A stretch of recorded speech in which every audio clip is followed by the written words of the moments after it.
Assalamualaikum warahmatullahi wabarakatuh. Selamat pagi anak-anak. Apa kabar hari ini? Alhamdulillah. Sekarang hari ini berangkat semua ya. Ya, sebelum dimulai kita baca basmalah terlebih dahulu. Bismillahirrahmanirrahim. Teman-teman, untuk hari ini kita belajar memahami isi kandungan surat Al-Insyirah. Untuk minggu kemarin kita sudah belajar apa? Belajar hafalan surat Al-Insyirah.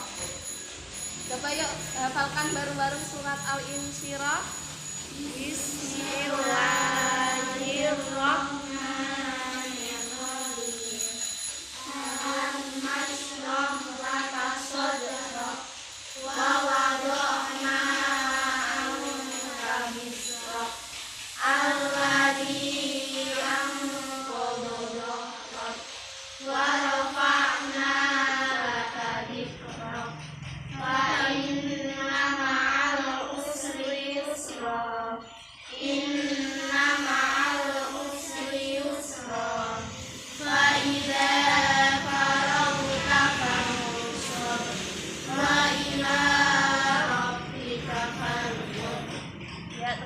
Teman-teman, yang belajar tadi adalah surat Al-Insyirah. Surat Al-Insyirah itu merupakan surat yang berapa? 94.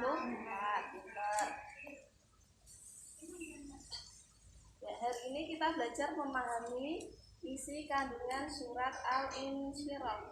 Coba ayat pertama bunyinya apa surat Al-Insyirah?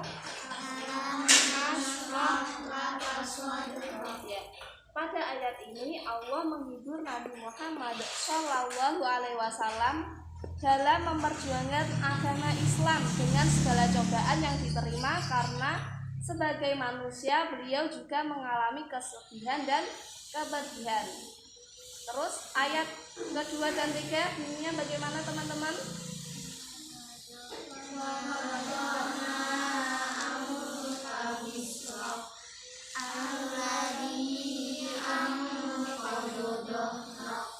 Di ayat 2 dan 3 ini perjuangan Nabi Muhammad SAW semakin berat sehingga seakan membuat punggung beliau mulai bungkuk.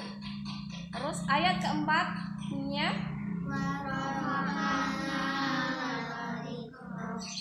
pada ayat ini Allah memberikan penghargaan pada Nabi Muhammad berupa 1. Nabi Muhammad disejajarkan dengan Allah dalam kalimat syahadat. Ada yang tahu kalimat syahadat bagaimana? Asyhadu alla ilaha illallah wa asyhadu anna Muhammadar Rasulullah. Terima kasih. Kemudian Nabi Muhammad menjadi suri tauladan bagi seluruh umat Islam. Nabi Muhammad menjadi panutan kita sebagai umat Islam dari perilakunya, perkataannya, dan lain sebagainya. Terus yang ketiga yaitu seseorang tidak dianggap beriman bila tidak beriman pada Nabi Muhammad Shallallahu Alaihi Wasallam. Ayat kelima dan keenam bunyinya bagaimana?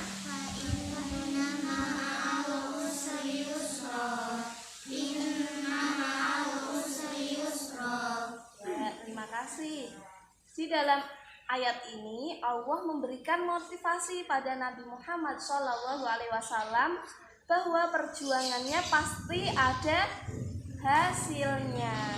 Terbukti pada tahun 8 Hijriah kota Mekah ditaklukkan oleh kaum muslimin. Ya, kita diajarkan di ayat ini bahwa setiap apa yang kita perjuangkan, apa yang kita kerjakan pasti akan mendapatkan hasilnya sesuai yang kita kerjakan. Terus ayat ke-7 bunyinya bagaimana? Ya. Allah memerintahkan agar setelah selesai satu urusan tidaklah berdiam diri, melainkan untuk segera melakukan kegiatan lain. Contohnya apa teman-teman? Saat apa? Ya, saat mengerjakan tugas satu selesai, kita melanjutkan tugas yang lainnya agar segera selesai dan tidak boleh menunda-nunda. Dan ayat terakhir bunyinya bagaimana? Di ayat terakhir ini Allah menjelaskan bahwa keberhasilan usaha terletak pada keridhaan Allah.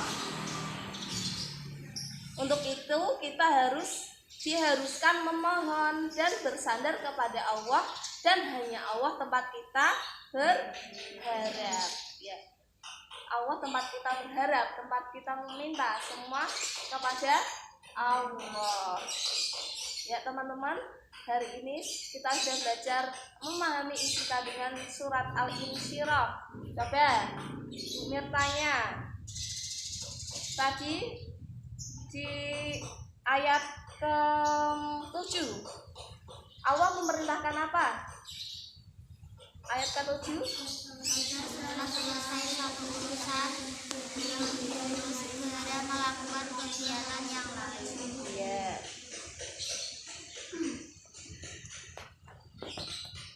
Yang ayat pertama surat Al-Insyirah, siapa yang tahu bacaannya? Mbak.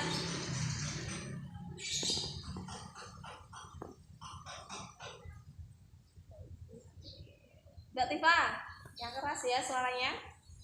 Surat Al-Insyirah ayat pertama.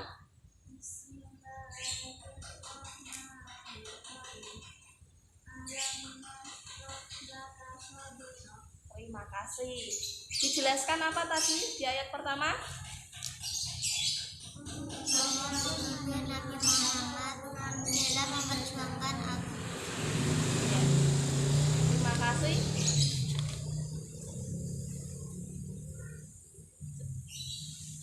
Ya, untuk belajar hari ini cukup ya teman-teman. Tadi kita sudah belajar tentang memahami isi kandungan dari surat Al-Insyirah. Secara umum, surat kandungan dari surat Al-Insyirah adalah: satu, Allah melenyapkan dosa-dosa yang pernah dibuat oleh Nabi Muhammad SAW sebelumnya. Kemudian Allah akan selalu menjaganya. Yang kedua, bahwa setiap kesusahan pasti akan diikuti oleh kemudahan. Nikmat Allah Subhanahu wa Ta'ala senantiasa harus diusahakan dengan sekuat tenaga. Yang ketiga, hendaknya selalu berdoa dan memohon kepada Allah Subhanahu wa Ta'ala dengan kerendahan diri dan kelembutan. Niscaya Allah akan mengabulkan doa-doa yang dipanjatkan kepadanya. Cukup sekian dari Bu Mir, terima kasih. Jangan lupa mengerjakan tugas halaman 43 ya. Sebelum kita tutup, kita berdoa terlebih dahulu mengucapkan hamdalah. Alhamdulillahirabbil alamin. Wassalamualaikum warahmatullahi wabarakatuh. Waalaikumsalam.